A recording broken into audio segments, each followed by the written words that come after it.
ईसाई पोप ने कहा मुसलमानों को तलवार से मारने की जरूरत नहीं है, तलवार से कत्ल करने की जरूरत नहीं है, तोप से उड़ाने की जरूरत नहीं है, मुसलमान खुद ब खुद तबाह हो जाएंगे।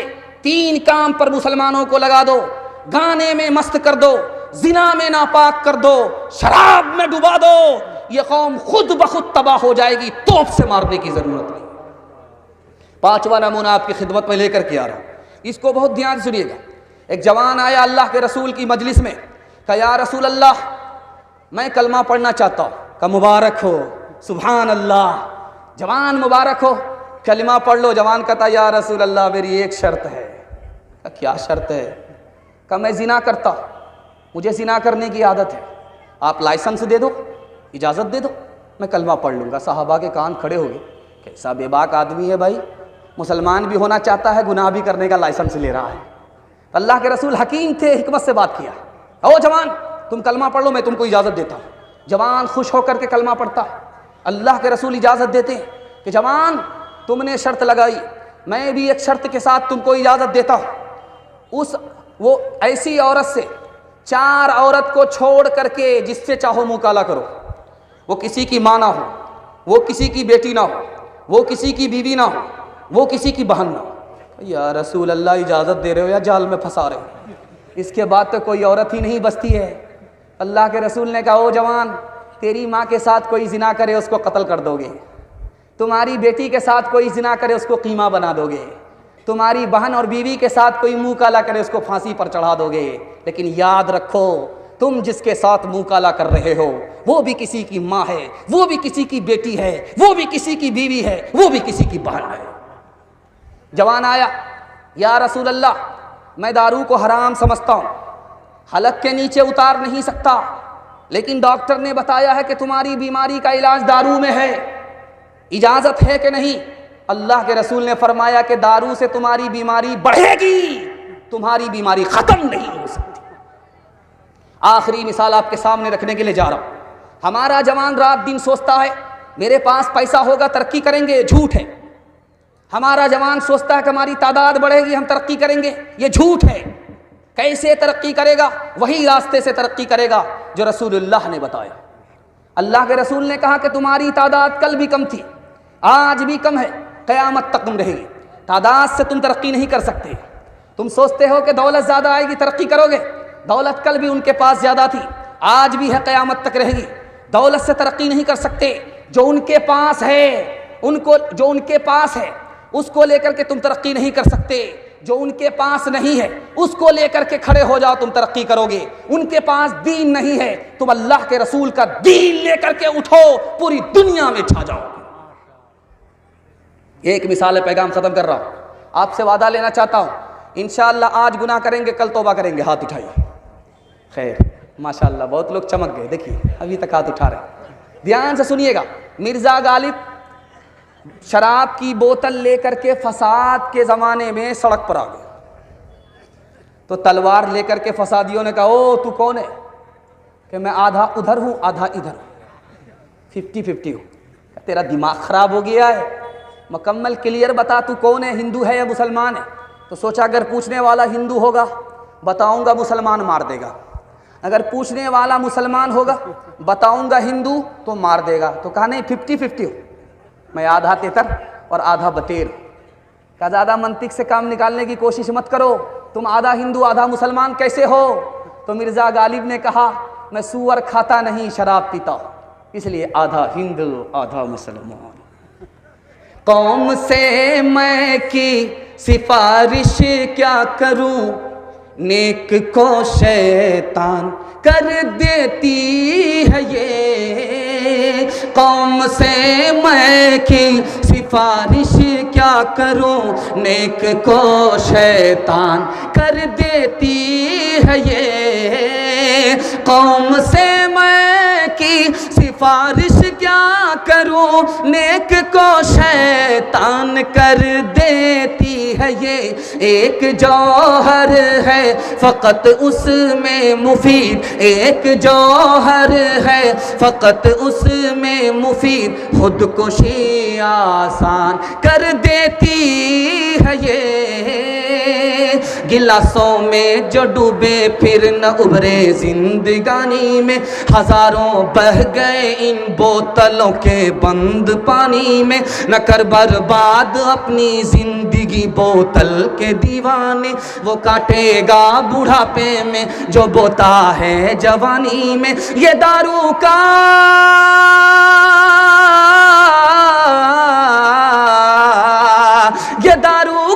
पियाला मौत का कड़वा पियाला है, मिला है जहर शरबत में, मिला है जहर शरबत में, छुपी है आग पानी में, मिला है जहर शरबत में, छुपी है आग पानी में।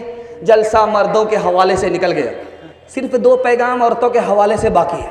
आप लोग सुनने के लिए तैयार है? दोनों हाथ उठाइए इंशाअल्लाह। बीवी से पूछ करके दाढ़ी रखेंगे, हाथ उठाइए इंशाअल्लाह। बहुत मुश्किल है, जरा ध्यान से सुनिएगा, सुनाने के लिए जा रहा हूँ। बहुत खूबसूरत मुताला तेजी के साथ निकल गया। आधा से ज़्यादा जलसा आपका निकल चुका है, थोड़ा सा जलसा बाकी रह गया है। हाथी पास हो गया है, सिर्फ दुम फंसी हुई है। इंशाअल्लाह एक झटके में वो भी पास हो जाएंगे। ध्यान से सुनिएगा, सुनाने के लिए जा रहा हूँ। हर बाप अपनी बेटी की शादी कराता है, ये उसकी जिम्मेदारी है, लेकिन शादी के बाद उस मकाम, उस बाप का मर्तबा कितना ऊंचा होता है ये दिखाने के लिए जा रहा हूँ। हर बाप की जिम्मेदारी है अपने बेटे की शादी कराए, बेटी की शादी कराए, लेकिन जिस बाप ने अपनी बेटी की शादी कराई, अल्लाह के रसूल फरमाते हैं कि वो बाप खुदा के रसूल से इस तरह करीब हो जाता है जैसे ये एक उंगली दूसरी उंगली से करीब होती है। दूसरी मिसाल आपके सामने है। हर कुंवारी लड़की नमाज पढ़ती है, हर शादीशुदा लड़की नमाज पढ़ती है, लेकिन दोनों का फ़र्क दिखा रहा हूँ। कुंवारी लड़की अगर नमाज पढ़े, एक नमाज का सवाब 10 नमाज मिलता है, लेकिन शादीशुदा लड़की जैसे ही नमाज पढ़े, एक नमाज का सवाब 21 नमाज मिला करता है। तीसरी मिसाल आपके सामने आ रही है, ध्यान से सुनिएगा। शादी हुई, शादी के बाद पेट में हमल रह गया, हमल आ गया, पेट में बच्चा है। जैसे ही बच्चा माँ के पेट में आया, अल्लाह ने उस औरत का रुतबा कितना ऊंचा कर दिया, पिछले गुनाह माफ कर दिए। जैसे ही उस बच्चे को महीना गुजर रहा है, वो बच्चे का वजन बढ़ रहा है। अब माँ को चलते हुए भी नहीं बन रहा है, बैठते हुए भी नहीं बन रहा है, लेटते हुए भी तकलीफ है, करवट लेते हुए तकलीफ है। अब उस तकलीफ में माँ ने आह निकाली, फरिश्ता नामे आमाल में तस्बीह का सवाब लिखता। 5वां नमूना आपकी खिदमत में आ रहा। जब 9 महीने बच्चे के हो गए, अब वो माँ अपने बच्चे को जन्म देती है, वो मौत के मुंह में चली जाती है। कभी तो जिंदा रहती है, कभी मर जाती है। आपको सुन करके हैरत होगी, जब वो मौत के मुंह में गई, जिंदा रह गई, जब वो मौत के मुंह में चली गई, जिंदा नहीं रही, मर गई, उसका रुतबा कितना बुलंद हो गया। अल्लाह शहादत का रुतबा अता फरमाता है। अगर वो माँ जिंदा रह गई, मौत के मुंह से वापिस आ गई, अल्लाह अपनी जन्नत को उस माँ के कदमों में डाल देता है। सुन करके आपको हैरत होगी, वो बच्चा अभी माँ के गोद में है, माँ उसको अल्लाह सिखा रही है, रसूलुल्लाह सिखा रही है, हर लफ्ज पर सदके का सवाब मिल रहा है। बच्चा बड़ा हुआ, माँ की तमन्ना है कि मदरसे में जाकर के पढ़े, बाप की आरजू है ये मदरसे में हाफिज कुरान बने। जैसे ही वो बच्चा हाफिज कुरान हो गया, बच्चे को रुतबा बाद में मिलेगा, पहले माँ बाप को मिलेगा। सर पर ऐसा अल्लाह का ताज डालेगा कि सूरज भी उसके सामने फीका पड़ जाएगा। इससे भी बढ़कर के एक बात और आपके सामने रखने के लिए जा रहा हूं। मैं कैसे ससुराल आई है बेटी, मैं कैसे आई, देखा कि एक चप्पल वहां है, दूसरी चप्पल वहां है, एक जूता वहां पड़ा हुआ है, दूसरा जूता वहां पड़ा हुआ है। उस लड़की ने सिर्फ इतना काम किया कि उस जूते को वहां से उठाया, वहां रख दिया, उस चप्पल को वहां से उठाया, यहां रख दिया। सिर्फ इस एक अमल के नतीजे में एक नेकी मिलती है, एक गुनाह माफ होता है, जन्नत में एक दर्जा बुलंद होता है। लेकिन इससे भी बढ़कर के हैरत आपको होगी, 1 महीना गुजर गया, बेटी को माँ की याद आ रही है, 1 महीना ससुराल में है, बाप की याद आ रही है। अब वो शौहर को फोन करती है, मैं अपने बाप से मिलना चाहती हूँ। मैं अपने माँ से मिलना चाहती हूँ, मुझको इजाज़त दो। उधर से शौहर ने इजाज़त दी। शौहर की इजाज़त लेकर के बेटी ससुराल से मैके आ रही है। एक एक कदम उठाने पर 100 गुना माफ हो रहे, 100 दर्जे बुलंद हो रहे, 100 नेकी में इजाफा हो रहा। आखिरी बात दिखाने के लिए जा रहा हूं। जैसे ही माँ को पता चल गया मेरी बेटी आ रही है, जैसे ही बाप को पता चल गया कि मेरी बेटी आ रही है, वो बीमार बाप कभी उठता है, कभी बैठता है, कभी दरवाजे पर आता है, बेटी को देख रहा है, फिर वापिस हो जाता है। माँ भी परेशान, बेटी नहीं आई है, बाप परेशान, बेटी नहीं आई है। जैसे ही बेटी आई, माँ के दिल की कली खिल गई। वो बूढ़ी माँ बुढ़ापे को भूल जाती, वो बीमार बाप बीमारी को भूल जाता है। मोहब्बत की निगाह माँ बाप ने डाली, बेटी ने माँ बाप पर मोहब्बत की निगाह डाली। जानते हैं क्या होता है इनकलाब? अल्लाह हर नज़र के बदले उस बेटी को मोहब्बत की नज़र के बदले एक मकबूल हज का सवाब अता फरमाता। ध्यान से सुनिए, आपके सामने आ रहा है, मैं आपको बयान सुना रहा हूँ, कुरान सुना रहा हूँ, शेर व शायरी सुना रहा हूँ। आपको मज़ा आता होगा, नहीं आता होगा, ये अल्लाह को मालूम। लेकिन कौन से काम में ज़्यादा मज़ा आता है, ये मैं आपके सामने रखने के लिए जा रहा हूँ। अल्लाह आपके इल्म में इजाफा फरमाए, मेरे मुताला को ताज़ा फरमाए।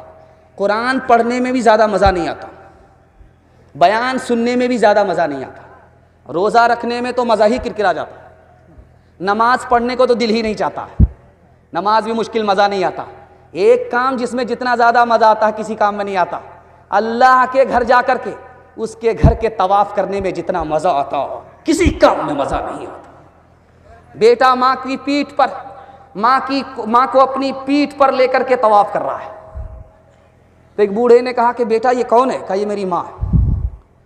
तो उस बच्चे ने कहा कि चचा जान ये बताओ, मैं 7 साल से अपनी माँ को तवाफ़ करा रहा हूँ, ये बताओ कि दूध का हक अदा हुआ कि नहीं हुआ? कहा बेटा दूध के हक अदा करने को चले हो 7 साल में, बहुत मुश्किल है। तुम्हारी माँ गरीब थी, उसके पास एक ही बिस्तर था, दूसरा बिस्तर नहीं था। तुमने रात में पेशाब कर दिया, तुमने रात में पखाना कर दिया, तुम्हारी माँ ने उठ करके तुम्हारे पखाने को साफ किया, तुम्हारे पेशाब को धोया, और उसके पास एक ही बिस्तर था, सर्दी का ज़माना था। उसी कच्चे बिस्तर में, गीले बिस्तर में तुम्हारी माँ सो गई, तुमको अपने पेट पर लेकर के पूरी रात गुजार दी। अभी तो उसे एक रात का हक अदा नहीं हुआ है, दूध का हक कहाँ से अदा कर सकोगे? दूसरी मिसाल, मैके आई है ससुराल से बेटी, मोहल्ले की सारी औरत घेर करके उसको बैठ गई। पूछा बेटी ससुराल कैसी थी? कहा बहुत अच्छी अल्हम्दुलिल्लाह।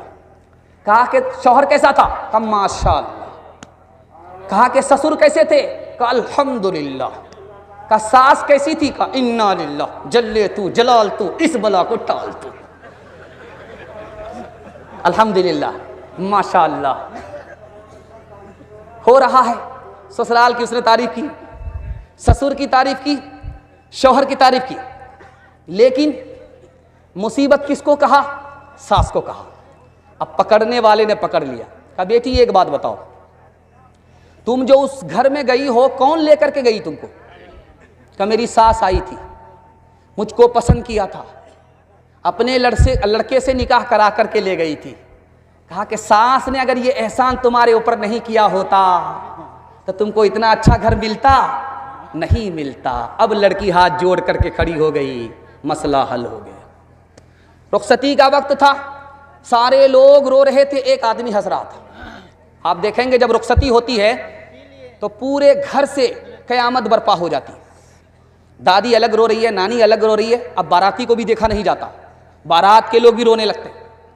लेकिन एक आदमी उसमें हंस रहा था।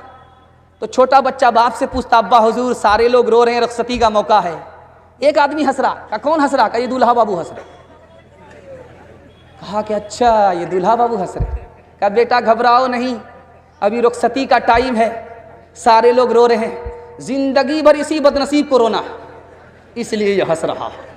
ध्यान से सुनिएगा, बस में हादसा हुआ, किसी का पैर टूट गया, किसी का सर टूट गया, कुछ लोग मर गए, कुछ लोग जिंदा जख्मी रहे। एक औरत चिल्ला रही है, तूफान आसमान और जमीन को एक कर रहे हैं, आसमान और जमीन को सर पर उठा रहे हैं। कहा कि तू इतना क्यों रो रही है? कहा मेरी उंगली कट गई है। कहा लोगों की गर्दन कट गई, कोई शोर नहीं, तुम्हारी उंगली कट गई, इतना शोर। कहा कि मेरा भारी नुकसान हुआ है, जिस उंगली से अपने शौहर को नचाया करती थी वही उंगली कट गई।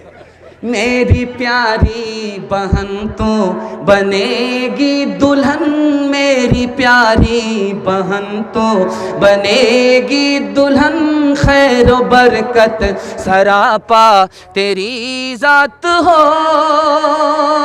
घर का हर फर्द ये दे रहा है दुआ, तेरे आंगन में खुशियों की बारात हो। हसरत फातिमा की तरह उम्र भर ऐसा किरदार हो, तेरा ससुराल में सास तेरी जमाने से कहती फिरे, सास तेरी जमाने से कहती फिरे, कुछ नहीं चाहिए बस बहू सास हो। ऐ बहन जिंदगी में तो रहना जहाँ, घर के रखना बना कर के जन्नत नुमा। ऐ बहन जिंदगी में तू रहना जहाँ, घर को रखना बना करके जन्नत नुमा। शुक्र करना अदा रब के एहसान का, शुक्र करना अदा रब के एहसान का। हाथ में तेरे दूल्हे का जब हाथ हो, ध्यान से सुनिएगा, तेजी से निकाल लाओ। औरतों के हवाले से पैगाम है, इंशाअल्लाह माँ बाप को खर्चा बीवी से पूछ करके देंगे, बिल्कुल हाथ उठाइए, सही जा रहा है। खैर 12 बज जाने के बाद हम बैठे, आप पागल है, आप हर सवाल पर हाथ उठा रहे हैं, आप फुल पागल है। पागलों का इस्तेमाल हो रहा है, ये चिकनी नहीं है, ये सीधा रांची में हम लोग पहुंचे हुए हैं। ध्यान से सुनिएगा, आखिरी मुताला आपकी खिदमत में लेकर के आ रहा। छोटा बच्चा माँ के सामने, माँ नाराज होकर के कहती है कि बेटा तूने मुझे नाराज किया, मैं तेरा दूध माफ नहीं करूंगी। तो बेटा तन गया, तेरा कौन सा एहसान है, तूने मुझे डब्बे का दूध पिलाया, तेरा कौन सा एहसान। दूसरी मिसाल आपके सामने आ रही है, इसको ध्यान से सुनिएगा। बीवी आई है, जन मुरीद शौहर को नसीहत कर रही है, कान लाइए, ये लेकर के आ गया। कहा कहो क्या कहना। कहा देखिए मैं आपकी खातिर अपने घर को छोड़ करके आई हूँ, माँ बाप को छोड़ करके आई हूँ, आप मेरी खातिर अपने माँ बाप को नहीं छोड़ सकते। कहा क्यों नहीं छोड़ सकते, अपने मकान से निकाला, किराए के मकान में डाल दिया। तीसरी मिसाल आपके सामने आ रही है, बीवी गाली पर गाली बोल रही है, गोला पर गोला छोड़ रही है, चुपचाप बैठा हुआ है जोरू का गुलाम, कुछ नहीं बोल रहा है। जब बर्दाश्त से बाहर हो गई तो कहता कि अफसोस कि तू मेरी बीवी है, अगर तेरी जगह मेरी माँ होती तो हड्डी पसली एक कर देता। चौथा नमूना आपकी खिदमत में आ रहा, ध्यान से इसको सुनिएगा। दस्तरखान पर सालन आया, मज़ा नहीं आ रहा, तो माँ को डांट रहा, तू बूढ़ी हो गई, तुमको सालन बनाने के लिए नहीं आता। तो माँ ने कहा मुझे क्यों डांट रहा है, तेरी बीवी ने बनाया। कहा वाह माँ, इसी वजह से तो मैं सोच रहा हूँ कि ज़िंदगी में पहली बार ऐसा मज़ा आ रहा है। तो माँ ने कहा कि एक नंबर का जोरू का गुलाम है। जा जा बेटी अज ससुवार, उजिया कह रही हो बटी हो प्यार, मत रखी हो सासू से बैर, फूकी फूकी के रखी हो पैर, रोज पढ़ी हो बेटी कुरान, रोज करी हो ताज़ा ईमान।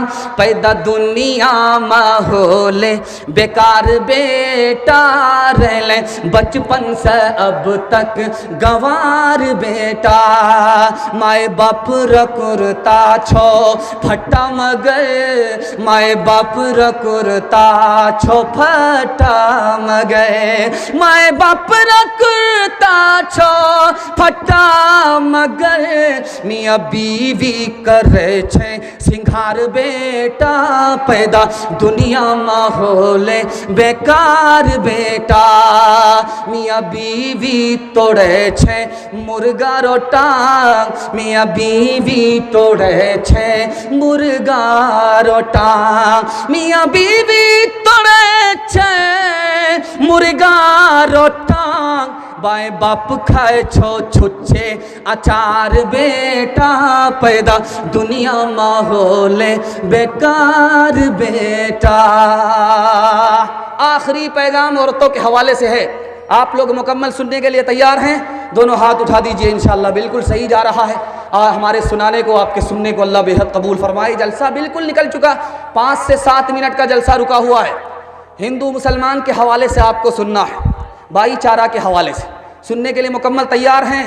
दोनों हाथ उठाइए इंशाअल्लाह। दिल मिले या ना मिले हाथ मिलाएंगे, हाथ उठाइए इंशाअल्लाह। यहाँ आकर के फंस गए, मैं आपको फंसाता रहूँगा, देखें कि आप लोग कहाँ कहाँ निकलते हैं। ध्यान से सुनिएगा, बहुत प्यारा मुताला आपकी खिदमत में लेकर के आ रहा हूँ। आप देखेंगे कि मोबाइल का ज़माना चल रहा है। लड़का माँ बाप की पसंद से शादी नहीं कर रहा है, फेसबुक की लड़की को देख करके शादी कर रहा है, व्हाट्सअप की लड़की को देख करके शादी कर रहा है। वो लड़की नहीं होती, वो एक नंबर की पाकिट मार होती, वो उसी लड़के को फंसाती है जो मालदार होता है। शादी के बहाने से उसको फंसा लेती है, ज़मीन की मालिक हो जाती, मकान की मालिक हो जाती, बच्चे पर कब्जा कर लेती है। उसके बाद ज़ोर से लात मारती है, ये धोबी का गधा न घर का रहता न घाट कर। अब व्हाट्सएप की लड़की से मोहब्बत करके शादी किया, फेसबुक की लड़की से मोहब्बत करके शादी किया, मोहब्बत की शादी महीना 2 महीना में ख़त्म हो गई। ये राज आपको बता रहा हूँ। क्यों ख़त्म हुई ये राज आपको बता रहा हूँ। आबे हयात नाम का रिसाला है, उस रिसाले में मौलाना गजनवी साहब रहमतुल्लाह अलैह ने लिखा, ये शादी मोहब्बत की शादी ख़त्म क्यों होती है जबकि लड़का ने भी अपनी पसंद से शादी किया, लड़की ने भी अपनी पसंद से शादी किया है, फिर ये शादी बाकी क्यों नहीं रही, ख़त्म क्यों हो गई? ये राज बताया। लड़का फिल्म बाज था, लड़की 1 नंबर की फिल्म बाज थी। दोनों ने इस ख्याल से शादी किया था कि लड़का फिल्मी हीरो होगा, लड़की फिल्मी हीरोइन आई होगी। दोनों जोश में थे, होश में नहीं थे। जब शादी के बाद होश आया तब लड़की को समझ में आया कि 1 नंबर का उल्लू का पट्टा है। अब लड़का को समझ में आया ये तो 1 नंबर की उल्लू की पट्टी है। झगड़ा हुआ, रगड़ा हुआ, रिश्ता ही ख़त्म हो गया। दूसरी बात को याद रखिए, प्राइमरी स्कूल में, मिडिल स्कूल में 10 मुसलमान लड़की इंटरव्यू देने के लिए आ रही है। उससे पूछा गया कि ये बताओ कि तस्बीह में 100 दाने क्यों होते हैं, तस्बीह में 100 दाने गिनती के क्यों होते? तो वो राज साफ है, तस्बीह फातिमी के हवाले से होता है कि सुभान अल्लाह को 33 मरतबा, अल्हम्दुलिल्लाह को 33 मरतबा, अल्लाह अकबर को 34 मरतबा पढ़ना होता है। वो इस तरह से गिनती 100 हो जाती है। उसको बताना था, जवाब किसी ने नहीं दिया। दूसरा सवाल हुआ, हुजूर की नानी का नाम, दादी का नाम बताओ, किसी ने नहीं जवाब दिया। तीसरा सवाल हुआ, मुसलमानों के 5 मुल्क बताओ, किसी ने नहीं बताया। चौथा सवाल हुआ, ये बताओ कि इस्लाम के 5 रुकन क्या हैं, इसका भी जवाब किसी ने नहीं दिया। एक जवाब सब लड़की ने लिखा कि फिल्मी हीरो का नाम लिखो, 3 फिल्मी हीरोइन का नाम, 3 फिल्मी हीरो का नाम, सब ने तसल्ली बख्श जवाब दिया।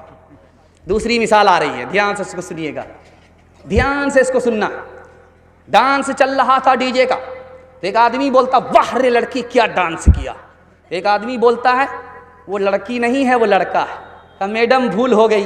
कहा मैं मैडम नहीं हूँ, उसी लड़के का बाप हूँ। तीसरी मिसाल आपके सामने आ रही है, डीजे का डांस चल रहा था, एक लड़की मिसरा पढ़ रही थी, खुदा जाने के किस्मत में हमारी क्या लिखा होगा, खुदा जाने के किस्मत में हमारी क्या लिखा होगा। एक जवान खड़ा हुआ, ओ लड़की तू फातिमा होकर के डांस करती है और ये मालूम करना चाहती किस्मत में क्या है? खुदा तो तुम्हें बाद में बताएगा, मैं तुम्हें पहले बता देता हूँ। तुम पहले मिसरा पढ़ो, मैं तुम्हारे मिसरे का जोड़ा लगाता हूँ। खुदा जाने के किस्मत में हमारी क्या लिखा होगा। उसने आकर के जोड़ा लगाया, गले में तोक लानत का, गले में तोक लानत का, सवारी को गधा होगा, गले में तोक लानत का, सवारी को गधा होगा।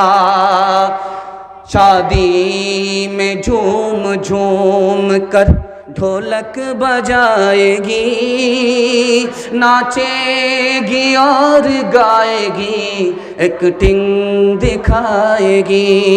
शादी में झूम झूम कर ढोलक बजाएगी, नाचेगी और गाएगी, एक्टिंग दिखाएगी। ज़िक्रे खुदा रसूल से कोई फुर्सत नहीं रही, भी फातिमा सी अब कोई औरत नहीं रही। किरदार बद पे खुद ही गुस्से में आएगी, शौहर दिखाए डंडा तो ये झाड़ू दिखाएगी। किरदार बद पे खुद ही ये गुस्से में आएगी, शौहर दिखाए डंडा तो ये झाड़ू दिखाएगी। कासिर इसीलिए तो कोई बरकत नहीं रही, भी फातिमा सी अब कोई औरत नहीं रही। हिंदू मुसलमान के हवाले से, मंदिर और मस्जिद के हवाले से आखिरी पैगाम, इस पर आपका जलसा मुकम्मल हो रहा है। आपको मुबारकबादी दे रहा हूँ कि ज़िंदगी का ये 2 4 5 जलसा ऐसा होता है कि जिसमें मजमा जलसा के ख़त्म होने पर जवान मालूम होता है। आपने वाकई जलसे को जवान कर दिया। दिल से दुआ देता हूँ अल्लाह जवान बेटी के लिए गैर से मुनासिब जोड़े का इंतज़ाम फरमाए। ध्यान से सुनिएगा, आखिरी मुताला आपकी खिदमत में लेकर के आ रहा हूँ। मोहम्मद बिन कासिम ने हिंदुस्तान को फतह किया, सिंध को फतह किया। सरकारी ख़जाने में 3% रुपया रखा, मस्जिद के लिए नहीं, मंदिर के लिए, कि इससे नया मंदिर बनाओ। मुसलमान बादशाह मंदिर के लिए 100 में 3 रुपये दे रहा है, सरकारी ख़जाने से दे रहा है। नया मंदिर बनाओ और पुराने मंदिर की मरम्मत करो। इसी हिंदुस्तान का बादशाह गुजरा, बाबर, अपने बेटे को बुला करके नसीहत किया, अगर हिंदुओं से दोस्ती चाहते हो तो मंदिर की तरफ आंख उठा करके मत देखना। तोड़ने की बात तो दूर की है, आंख उठा करके भी मत देखना। अगर तुम मंदिर की तरफ गलत नजर उठाओगे तो तुम्हारी दोस्ती खत्म हो जाएगी। तीसरी मिसाल आपके सामने रखने के लिए जा रहा हूं। मंदिर का मतलब यह होता था 100 एकड़ जमीन की मालिक जगह। मस्जिद का मतलब होता था 100 एकड़ जागीर की जगह। टीपू सुल्तान ने यहाँ के गैर मुस्लिमों को कितना मंदिर दिया? 156 मंदिर दिया। मुसलमान बादशाह, मुसलमान नवाब होकर के यहाँ के गैर मुस्लिमों को कितना मंदिर दिया? 156 मंदिर दिया। औरंगजेब बादशाह के बारे में इलाहाबाद कोर्ट ने लिखा कि 1659 से लेकर के 1685 ईस्वी तक के बीच में औरंगजेब बादशाह ने जो गैर मुस्लिमों को मंदिर दिया है, उसमें एक मंदिर का नाम है महाकाली मंदिर, दूसरे मंदिर का नाम है बालाजी मंदिर, और तीसरे मंदिर का नाम है जैन मंदिर, और 5वें मंदिर का नाम है कामाख्या मंदिर। गुरुद्वारा का नाम है गुरुद्वारा राम राय। औरंगजेब ने मंदिर तोड़ा तो मस्जिद नहीं बनाई, मंदिर तोड़ा तो मंदिर बना करके दिया। ध्यान से सुनिएगा, आपका आखिरी मुताला आपकी खिदमत में लेकर के आ रहा। मुसलमानों में मंदिर को भी मोहब्बत से की निगाह से देखा जाता था। इस हिंदुस्तान में मस्जिद को भी मोहब्बत की निगाह से देखा जाता था। उसकी जिंदा मिसाल आपके सामने रखने के लिए जा रहा हूँ। अजमेर आप गए होंगे, अजमेर की जामे मस्जिद को देखिए, उसमें जैन मंदिर का नक्शा है। और आप जाइए हरिद्वार, देहरादून जाइए, देहरादून में एक मंदिर है। वो मंदिर कब का बना हुआ अभी भी मौजूद है, 1439 ईस्वी का बना हुआ मंदिर है। उसमें अजमेर की जामे मस्जिद का नक्शा है। मुसलमान बनाता था मस्जिद मंदिर के नक्शे से, और गैर मुस्लिम बनाते थे मंदिर मुसलमान की मस्जिद के नक्शे से। इससे भी बड़े हैरत की बात आपको दिखाने के लिए जा रहा हूँ। हिंदुस्तान में भाईचारे की मिसाल दिखाने के लिए जा रहा हूँ। आप जो कब्र बनाते हैं तो मुर्दे का सर किधर होता है? उत्तर की तरफ होता है, और पैर उसका किधर होता है? दक्षिण की तरफ होता है। जब आप कप्तान पुल में जाएंगे देखने के लिए मरघट्टी में, तो लाश को जो रखा जाता है, गैर मुस्लिमों की लाश को जलाने के लिए जो रखा जाता है, उसका सर भी उत्तर की तरफ होता है, पैर दक्षिण की तरफ होता है। दूसरी मिसाल आपके सामने रखने के लिए जा रहा हूं, बहुत ध्यान से इसको सुनिएगा।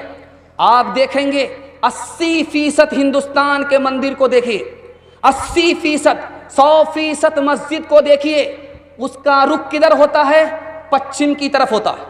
मंदिर बना है, उसका रुख पश्चिम की तरफ है। मुसलमान की मस्जिद बनती है, क्यों? किबले रुख में बन रही है, इसलिए पश्चिम है। और गैर मुस्लिमों का 80% मंदिर किबले की तरफ है। इससे भी बड़ी हैरत की बात आपके सामने रखने के लिए जा रहा हूं। मुसलमान तवाफ करता है, जब 7 बार तवाफ करता है तब तवाफ मुकम्मल होता है। और गैर मुस्लिम के यहाँ जब निकाह होता है, जब तक 7 मरतबा चक्कर नहीं लगाया जाता, निकाह मुकम्मल नहीं होता। इससे भी बड़ी हैरत की बात दिखाने के लिए जा रहा हूं। मुसलमान के बच्चे का अकीका होता है, नाम रखा जाता है, सर को मूड़ा जाता है, उसको अकीका कहते हैं। गैर मुस्लिमों के यहाँ देखेंगे, उसका नाम रखा जाता है, सर के बाल को मूड़ा जाता है, उसको नामकरण संस्कार कहते हैं। देखिए हिंदू मुसलमान से कितना करीब, मुसलमान हिंदू से कितना करीब, कि मस्जिद का नक्शा है मंदिर के नक्शे से, और मंदिर बन रहा है मस्जिद के नक्शे से। मस्जिद को भी मोहब्बत की निगाह से देखा जाता था गैर मुस्लिमों की नज़रों से, और मंदिर को भी मोहब्बत की निगाह से देखा जाता था मुसलमान की नज़रों से। 2-3 मिसाल दे रहा हूँ, सुनने के लिए मुकम्मल तैयार हैं? दोनों हाथ उठा दीजिए इंशाल्लाह। बिल्कुल जलसा आपका ख़त्म हो रहा, ध्यान से सुनिएगा। मुरारजी भाई देसाई इस हिंदुस्तान के वज़ीर आज़म थे, सोमनाथ का मंदिर चलाते थे। तो देखा कि सोमनाथ यहाँ है, मस्जिद वहाँ है, सोमनाथ का मंदिर यहाँ है, मस्जिद वहाँ है। मंदिर तो आबाद है, मस्जिद वीरान है। मुसलमानों से खिताब किया, ओ मुसलमानों, ये सेकुलर मुल्क है, यहाँ मंदिर होगा तो मस्जिद भी होगी, मुसलमान होगा तो हिंदू भी होगा। मैं हाथ जोड़ करके आप लोगों से कहता हूँ, एक मौज़िन दे दो, एक इमाम दे दो। मैं नहीं चाहता कि मंदिर तो आबाद हो और अल्लाह का घर वीरान हो जाए। आखिरी मिसाल पर ख़त्म कर रहा हूँ। बाबरी मस्जिद टूट गई, सवाल हुआ अदालत में कि यहाँ पर मंदिर था, साबित हुआ मंदिर नहीं था। राम पैदा हुए, साबित नहीं हुआ। मस्जिद थी तो हाँ थी, इसको तोड़ दिया गया, हाँ तोड़ दिया गया, साबित हो गया। अक्षय ब्रह्मचारी कहते हैं हिंदुओं से, हिंदू भाई मुझे ये बताओ इंसाफ से, तुमने कहा कि वो राम मंदिर है, राम किस हस्ती का नाम है? उस हस्ती का नाम है जिन्होंने अपने भाई के लिए राट पाट छोड़ दिया। अगर तुम राम मंदिर का ऐलान करते हो तो क्या अपने छोटे भाई मुसलमान के लिए उसकी मस्जिद नहीं छोड़ सकते? राम के नाम पर सियासत करने वाले, राम का मजाक उड़ाने वाले।